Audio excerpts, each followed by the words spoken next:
quinta-feira, 27 de abril.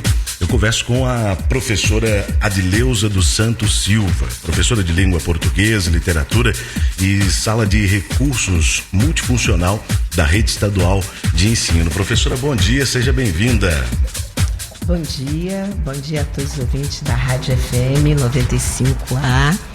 Bom dia também ao senhor Adelson e a todos os ouvintes da Rádio AM, né? Todos estão aqui, professores, alunos, todos os ouvintes que podem nos ajudar também com perguntas, ok? Sim, professora, vamos começar falando sobre a sua formação e qual a sua especialização, onde a senhora atua aqui, dando mais detalhes, né? Apesar de eu já ter adiantado aqui, não? Sim, eu sou professora de língua portuguesa e literatura, trabalho com o ensino médio da rede estadual e também sou professora de sala de recursos multifuncionais, especialista em surdos, a alfabetização da segunda língua, que seria língua brasileira, né? Que seria, no caso, a língua portuguesa brasileira, a língua portuguesa para surdos, que é a língua 2, segunda língua, que a primeira é a Libras, que seria a língua de sinais. Sim. Professor, vamos falar um pouco melhor, explicar para quem está nos ouvindo sobre a educação inclusiva? A educação inclusiva, ela entra no currículo em 1996 com a proposta de atender os alunos com deficiências, que são várias as deficiências. Tem como objetivo e finalidade atender todas as suas especialidades dentro do ensino regular de ensino.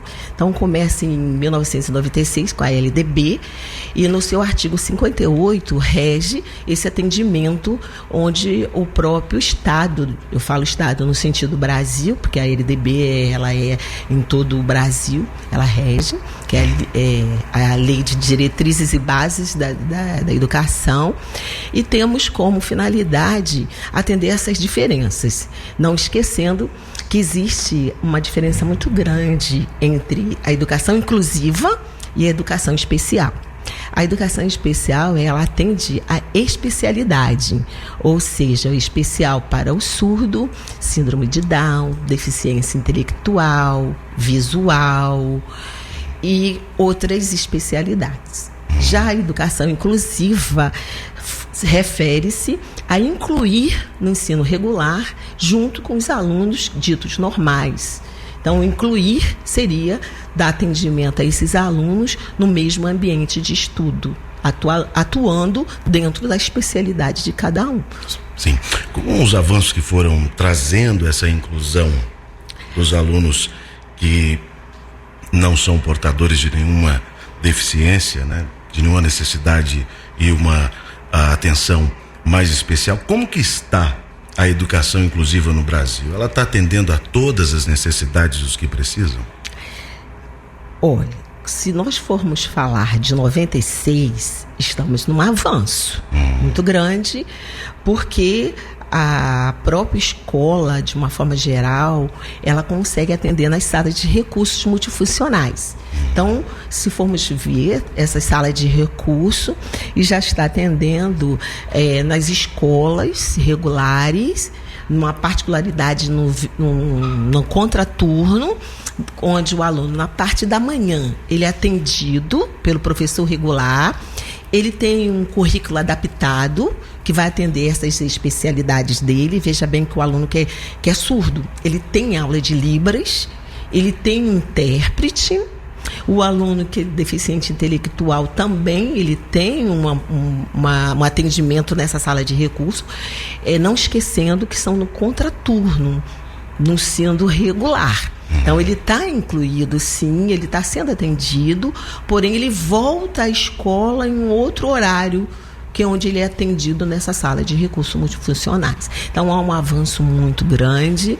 Nós temos até que parabenizar, né, a educação nesse sentido, mas como você mesmo falou, é necessário muito trabalho ainda. Então, quando a gente fala em educação inclusiva, meu olhar é para quem está engatinhando. porque a especialidade é muito ampla. A educação em si, ela precisa de mais apoio, de mais atenção, porque, veja bem, quando nós falamos em educação inclusiva agora no século XXI, a gente tem que entender que há muito tempo atrás já existia a falta de conhecimento em relação ao aprendizado, que a escola, ela tem 3 formas de informar, de dar cultura aos alunos, né?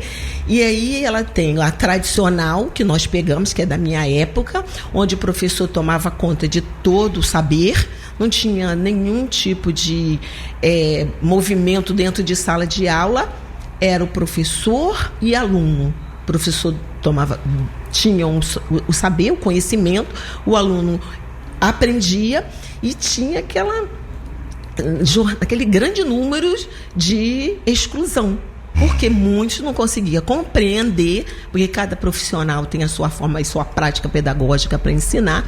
Você vai lembrar que na sua época, talvez, não calculo, né? Você vai ver que muitos colegas não aprendiam matemática, não conseguiam aprender física, eles não conseguiam interagir. Uma deficiência leve nem era percebida pelo profissional. Percebida pelo profissional. Da década de 80 para cá, houve uma rápida, até preciosa modificação. Que aí nós entramos com o construtivismo, que é um tipo também de educação, onde se dá valor e constrói essa educação como um mediador. O professor já começa a dar valor ao conhecimento do aluno e vai explorando esse conhecimento. É onde vai aparecer os jogos interativos em sala de aula. O professor já começa a colocar o aluno como apresentação de trabalhos com slides. O aluno participa do conhecimento. E tem o sócio interativo, que vai dar valor ao aluno interagindo, que é os trabalhos em grupo, fazendo uma interação do conhecimento, as maquetes que eles levam muito para a escola, que eles vão olhar como que funciona a sociedade e transformar toda a cidade em maquetes. Aí eles colocam as farmacinhas, eles vão colocar o supermercado. Então, esse interacionismo vai fazer com que a aprendizagem comece a trabalhar com uma realidade. O que me preocupa é como que vai funcionar em qualquer uma dessas modalidades a educação inclusiva. Sim. Professora, se tiver errado, a senhora me corrige. A gente cobra muito a inclusão do Estado, né? Onde dos profissionais, de quem está dentro da sala de aula. Correto. Como eu disse aqui no início, que a inclusão ela tem que partir de todos. É um desafio também para que os pais, como a senhora mesmo classificou como alunos normais, que têm o seu desenvolvimento dentro do processo ali considerado normal, ele eduque os seus filhos também para que haja uma aceitação para o aluno que necessite de uma atenção especial. E se esse não é um desafio, quais os maiores desafios e o que falta para termos uma educação inclusiva ideal? Adelson, uma ótima pergunta, que é o que está me impactando e o que está me levando hoje a chamar a atenção da sociedade. São 3 aspectos pelo qual você realmente citou. O primeiro é referente à educação. Sempre tivemos uma confusão entre definir qual o real papel da escola. A escola não está para educar, ela está para levar cultura, conhecimento. Educação é em casa. Então, no primeiro momento, a gente tem que pensar que os pais têm que educar os filhos a receber esses alunos diferentes.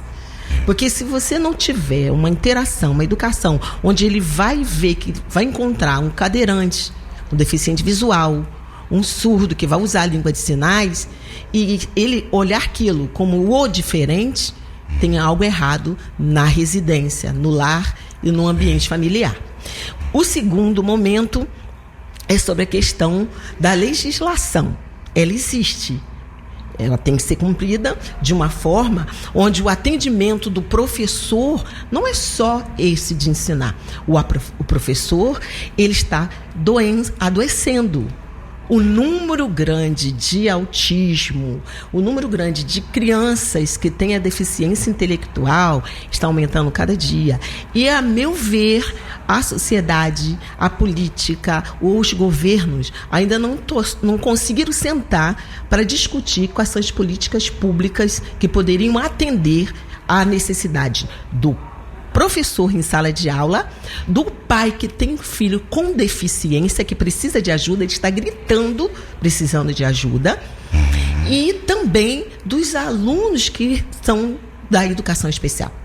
Então, somos 3 pessoas que precisam ser atendidas. E no terceiro momento, seria o que eu falo e digo que a saúde está precisando de também fazer como se fosse uma reeducação em relação a laudos. Eu digo que dos 3, o maior desafio está sendo a saúde. Porque, veja bem, é muito fácil um médico hoje, seja ele qualquer área, psicólogo, psiquiatra, jogar um CID e dizer que esse aluno tem uma determinada deficiência. Vamos dar exemplo como autismo. Beleza, ele vai chegar na escola e vai ser matriculado, a mãe já vem impactada com aquele conflito de que ela não está esperando, sabe que esse aluno vai ter que ter um atendimento especializado, e daí a escola sendo obrigada a decifrar CID. Nós não somos preparados para decifrar CID. Então, eu acredito que a partir do momento que um médico tem a capacidade de colocar um CID, ele tem que ter a capacidade de ter um conhecimento multifuncional também. Ele tem que participar desse conhecimento e redigir para a gente que tipo de deficiência está inserida nesse CID que essa criança está gritando e essa mãe pedindo por ajuda, e como seriam as práticas pedagógicas para a gente trabalhar. Porque é como se nós estivéssemos dando um tiro no escuro. Eu, pelo menos, não sei decifrar CID, eu não estudei para isso. Eu sei decifrar prática pedagógica para desenvolver uma habilidade e competência de um aluno. Mas eu não sei se ele veio com CID F84, se ele veio com um CID 11, ou CID seja lá 10, ou seja qual for, e dizer, através desse CID são prática pedagógica tal. Então, esse é o nosso maior desafio, é fazer com que a medicina comece também a entrar nessa prática pedagógica. Porque ele conhece o CID, beleza. Ele sabe quais são as fragilidades dessa criança, desse aluno, também beleza. Mas e eu, como papel de professor, e meus colegas em sala de aula, vai decifrar aquele CID para saber se é leve, se é moderado, se é intelectual, seja lá o que for. Então, mediante o CID, tem que vir um relatório, seja lá de qual for médico, de práticas pedagógicas que poderão ser desenvolvidas para que atue naquela determinada área pelo qual ele está falando que a criança necessita. Sim, o que a senhora está dizendo é que ainda há muita coisa a ser corrigida em vários setores. Justamente. Né? Nesse elo aí grande da educação inclusiva, né? Correto. Na consistência do trabalho da senhora, como é a atuação na área da educação inclusiva? Olha, eu vou te falar sinceramente que eu trabalho com surdo. Eu tenho um curso pelo INES, né, que é Educação para Surdo, é especialista nesse sentido. E na minha atuação, eu verifiquei que tem condições sim de incluir. O aluno aprende, o aluno ele desenvolve práticas, habilidades, ele tem exemplos vivos de que ele pode ser incluído na sociedade. Tudo bem, nós já vimos isso, temos todos esses exemplos, mas ele vai terminar o ensino médio. Nós somos de uma sociedade de ouvinte, então ele precisa ir na padaria, ele precisa comprar pão. O padeiro é obrigado a aprender Libras? Será que o farmacêutico é obrigado a aprender Libras? Então, como que vai ficar o futuro dessas pessoas que são surdas? Outra coisa, nós temos cadeirantes, crianças cadeirantes que têm leve deficiência intelectual. Eles têm direito a LOAS, o surdo já não tem. Porque, segundo a lei, ele pode trabalhar, ou então depende muito da média salarial familiar. Então não vem ao caso, mas eu parei agora no deficiente físico. Feche os seus olhos e comece a imaginar, tanto você quanto os ouvintes, quantas barreiras essas crianças encontram na rua. Tem acessibilidade? Vamos falar de Ibatiba, nós que mal tem uma rodoviária, tem acessibilidade? Será que uma mãe que tem um filho cadeirante, ela conseguiria andar com esse filho dentro de Ibatiba sem não fazer nenhum tipo de outro comprometimento para a criança? Você vê carro estacionado em cima de calçada, beirando calçada. Você não vê elevação de calçada. Então, há necessidade de que a população se mobilize. Eu uso muito uma fala de Santo Agostinho, que ele diz o seguinte: nós fomos criados por um homem bom. Todos nós cremos em Deus. E Deus é bom. Se nós somos imagem e semelhança de Deus, nós somos bons por natureza. Então, por que não há essa preocupação com o outro? O que falta para que a população, os governos, olhem o outro? Eu digo o outro, não só o aluno, mas o pai do aluno, o professor. Porque nós estamos bombardeados de laudos, bombardeados de cobrança, e nós precisamos entregar esse aluno pronto à sociedade. Se colocar no lugar do outro não é só se falamos tanto aí na pandemia, né? Justamente. Viver é assim. Você tem que estar em constante, diariamente, se colocando no lugar do outro. Justamente. Né? Se você não tem um filho que necessita de todos esses cuidados especiais, não quer dizer que você não tenha que cobrar para que a sua cidade, para que o sistema de ensino, para que o sistema educacional flua de forma a atender essas pessoas, né? Que tenha uma acessibilidade. Sim. E quando eu digo acessibilidade, eu não falo só no cadeirante, eu falo de uma forma geral. Um atendimento de verdade, uma escola de verdade. Porque se você for falar, eu cito muito as classes. Eu conheço mães que são sozinhas, que têm um filho autista, trabalha na zona rural e não tem tempo para dar a assistência necessária ao autismo, porque tratar de autismo é caríssimo. Hoje, uma sessão com um psiquiatra, com um psicólogo, requer condições. Hoje, a saúde está cheia. Não mal dá para atender as pessoas que necessitam com depressão, ansiedade. Como é que vai atender também essa mãe, essa criança, para desenvolver práticas com ela? Então é necessário olhar para esse lado do outro. O que poderá ser feito para que isso possa ser efetivamente concluído, para que tenhamos sucesso na nossa educação. Professora Adileuza dos Santos Silva, a gente falando aqui sobre educação inclusiva no século XXI. Adileuza dos Santos Silva, que é professora de língua portuguesa, literatura e sala de recursos multifuncional da Rede Estadual de Ensino. A gente falou um pouco e você pôde entender da necessidade para toda uma sociedade da educação inclusiva funcionar melhor, né? E aí, professor, eu agradeço a participação da senhora aqui e peço para que encerre o seguinte, dizendo quais são os resultados obtidos, o que a gente pode imaginar num futuro com uma inclusão de qualidade, tanto para os alunos, né, para quem necessita de uma atenção especial e de um sistema que realmente funcione, também para as famílias e para toda uma sociedade, né? Eu tenho uma fala de Rousseau, e ele diz, até trouxe, né? O homem nasce livre, mas por toda parte encontra-se acorrentado. Então, se você for parar para pensar, todos nós estamos acorrentados. E é uma fala do início do século XIX. E ele percebe que a nossa sociedade está acorrentada. Eu coloco a acorrentada como doente. Você não tem saída. Você veja que o professor está por dentro de uma escola fechada, que agora mudou o horário, né? De integral, meio integral e tal. Use-se várias formas, mas o que vai realmente fazer com que esse homem seja atendido, seja modificado, nós estamos ainda com muita deficiência. E uma outra fala importante de Sartre, ele diz que o importante é o que faz o importante não é o que faz do homem, mas o que ele faz do que fizeram dele. O que a sociedade, o que os governos querem que nós façamos desses alunos com deficiência? O que os pais, né, que não educam seus filhos, querem dos seus filhos e dos alunos com deficiência? Porque os professores querem sucesso.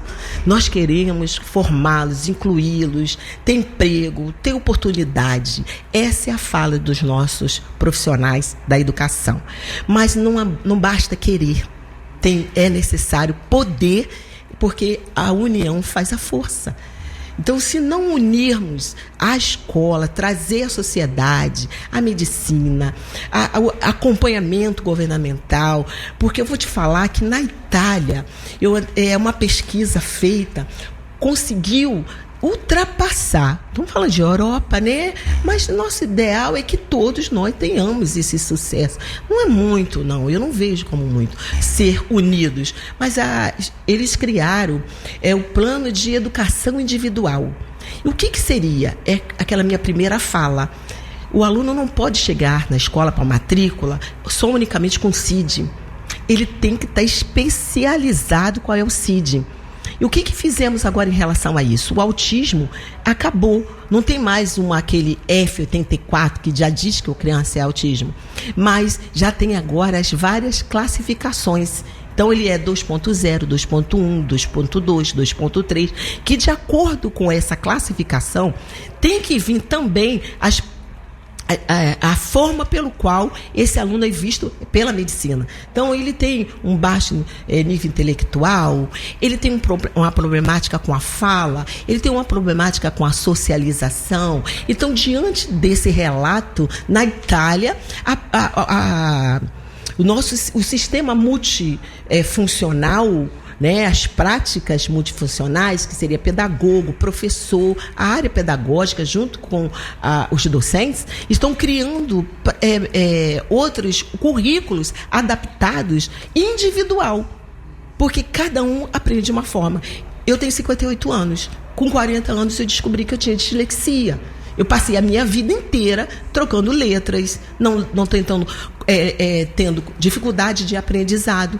Eu fui descobrir que meu aprendizado era ouvinte. Eu tinha que ler e ouvir a minha própria voz para aprender. E quantas pessoas por aí acham que não aprende porque não consegue? Eu leio, mas eu esqueci o que eu li. Eu não consigo terminar esse cálculo de matemática. Física não entra na minha cabeça. Todos nós somos capazes de aprender. Só que existem práticas pedagógicas e nós precisamos nos conhecer e saber como e de que forma esse aprendizado ele vai ficar inserido no nosso cognitivo e desenvolve essas práticas de aprendizado. É através do seu conhecer. Então tem o leitor que aprende escrevendo, lendo, ouvindo. Você vai ver que muitos professores, em várias conferências, eles recebem um caderno e uma caneta, porque ele vai escrevendo ali a todo minuto e ele vai passando a limpo em casa, ou então ele vai lendo em voz alta para que ele possa apreender o que foi dito. Isso são práticas. Imagine um professor com 40 alunos, dentre esses 40, nós vamos colocar aí que mais de 50% tem problemas de deficiências. Sim. Professora, a gente torce, né, para que não só quem deve fazer, porque quem gere os impostos que são pagos por toda uma população, sim, para os profissionais, né, que realmente são profissionais que dão o seu melhor, mas como a senhora disse, não adianta querer só dar o melhor, querer fazer, tem que ter como realizar, tem que ter como fazer, mas a gente torce para que possa continuar evoluindo, né, frente a uma inclusão de todos, né? E para complementar, eu faço umas lives e está tendo muita repercussão, porque as mães estão interagindo. E agora, com essa minha busca, né, que amanhã tem até uma sobre deficiência física, eles vão fazer um relato sobre isso. E a gente vai verificando que às vezes um pouquinho que você faça por um deficiente que você encontra na rua, solicite, se ponha à disposição. Não olhem como um coitadinho, mas que você precisa de alguma coisa, você quer que eu vá fazer alguma coisa, se preocupe com o outro, não julgue. Faça a sua parte, que você vai fazer diferença. Isso aí. Ok? Muito obrigada pela oportunidade. Espero que eu tenha contribuído um pouco pela nossa educação inclusiva. Obrigado por compartilhar aqui com a nossa audiência um pouco mais sobre a experiência da senhora também. Muito obrigado para os ouvintes. Um abraço. Muito obrigado por tudo aí. Até a próxima. Se Deus quiser.